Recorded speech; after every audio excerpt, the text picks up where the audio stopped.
ಸುಂದರ ಹಳ್ಳಿಯ ಸುತ್ತಲೂ ಹಸಿರು ಕಾಡು ಹರಡಿಕೊಂಡಿತ್ತು.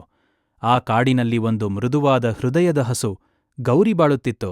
ಗೌರಿ ಸಾಮಾನ್ಯ ಹಸು ಅಲ್ಲ. ಅವಳ ಕಣ್ಣುಗಳಲ್ಲಿ ಸದಾ ಕರುಣೆ, ಅವಳ ನಡೆನಲ್ಲಿ ಶಾಂತಿ. ಹಳ್ಳಿಯ ಮಕ್ಕಳು ಅವಳನ್ನು ತುಂಬಾ ಇಷ್ಟಪಡುತ್ತಿದ್ದರು. ಒಂದು ದಿನ ಬೆಳಿಗ್ಗೆ ಮಂಜು ಮಸುಕಾದ ಸಮಯದಲ್ಲಿ ಗೌರಿ ಕಾಡಿನ ಒಳಗೆ ಹೊಸ ಹುಲ್ಲು ಹುಡುಕಲು ಹೊರಟಳು. ಗಾಳಿಯಲ್ಲಿ ಹೂವಿನ ಸುವಾಸನೆ, ಪಕ್ಷಿಗಳ ಮಧುರ ಗಾಯನ, ಎಲ್ಲವೂ ಮಂತ್ರಮುಗ್ಧವಾಗಿತ್ತು.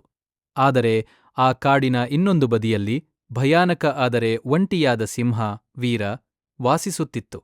ವೀರನು ಕಾಡಿನ ರಾಜ, ಆದರೆ ಅವನ ಮನಸ್ಸು ತುಂಬಾ ಖಾಲಿ. ಯಾರೂ ಅವನೊಂದಿಗೆ ಸ್ನೇಹ ಮಾಡಲು ಧೈರ್ಯ ಮಾಡಲಿಲ್ಲ.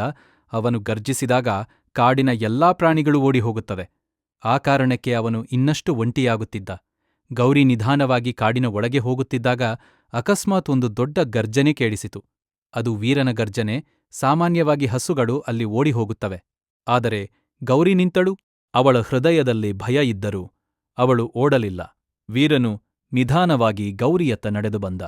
ಅವನ ಕಣ್ಣುಗಳಲ್ಲಿ ಹಸಿವು ಮತ್ತು ಕೋಪ ಎರಡೂ ಕಾಣಿಸುತ್ತಿತ್ತು. ನೀನು ಇಲ್ಲಿ ಏಕೆ ಬಂದೆ ಎಂದು ವೀರನು ಗರ್ಜಿಸಿದ. ಗೌರಿ ಮೃದುವಾಗಿ ಉತ್ತರಿಸಿತು, ನಾನು ಹುಲ್ಲು ತಿನ್ನಲು ಬಂದೆ. ಆದರೆ ನೀನು ದುಃಖದಲ್ಲಿದ್ದೀಯಂತೆ ಕಾಣುತ್ತಿದೆ.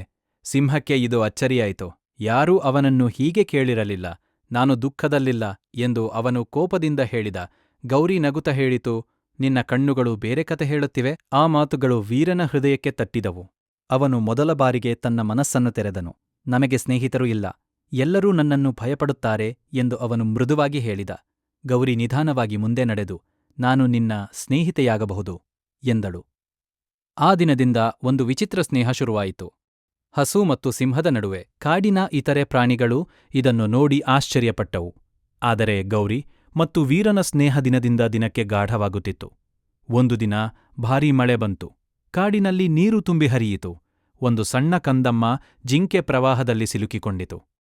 ಎಲ್ಲರೂ ಭಯದಿಂದ ನಿಂತಿದ್ದರು. ಆಗ ವೀರನು ಧೈರ್ಯದಿಂದ ನದಿಗೆ ಹಾರಿ ಜಿಂಕೆಯನ್ನು ರಕ್ಷಿಸಿದ. ಗೌರಿ ಅವನಿಗೆ ಪ್ರೋತ್ಸಾಹ ನೀಡುತ್ತಾ, ನೀನು ಒಳ್ಳೆಯವನಾಗಿದ್ದೀಯ ಎಂದು ಹೇಳಿದಳು. ಆ ದಿನದಿಂದ ಕಾಡಿನ ಪ್ರಾಣಿಗಳು ವೀರನನ್ನು ಭಯಪಡುವುದನ್ನು ನಿಲ್ಲಿಸಿತು. ಅವನು ಕೇವಲ ಬಲಶಾಲಿ ಸಿಂಹವಲ್ಲ, ಒಳ್ಳೆಯ ಹೃದಯದ ರಾಜ ಎಂಬುದು ಅವರಿಗೆ ಗೊತ್ತಾಯಿತು. ಕಾಲ ಕಳೆಯಿತು. ಗೌರಿ ಮತ್ತು ವೀರ ಕಾಡಿನಲ್ಲೇ ಸಂತೋಷದಿಂದ ಬದುಕುತ್ತಿದ್ದರು. ಅವರು ಪ್ರತಿದಿನ ಸೂರ್ಯಾಸ್ತವನ್ನು ನೋಡುತ್ತಿದ್ದರು. ಆಕಾಶದಲ್ಲಿ ಕೆಂಪು ಮತ್ತು ಕಿತ್ತಳೆ ಬಣ್ಣಗಳು ಹರಡಿಕೊಂಡು, ಗಾಳಿಯಲ್ಲಿ ಶಾಂತಿ ತುಂಬಿಕೊಂಡು. ಒಂದು ಸಂಜೆ ವೀರನು ಹೇಳಿದ, ಗೌರಿ, ನೀನು ನನ್ನ ಜೀವನವನ್ನು ಬದಲಾಯಿಸಿದ್ದೀಯಾ. ನೀನು ನನಗೆ ಸ್ನೇಹದ ಅರ್ಥ ಕಲಿಸಿದ್ದೀಯಾ. ಗೌರಿ ನಗುತ್ತಾ ಹೇಳಿತು, ಸ್ನೇಹ ಎಂದರೆ ಭಯವನ್ನು ಮರೆತು ಹೃದಯವನ್ನು ತೆರೆದು ನೋಡುವುದು.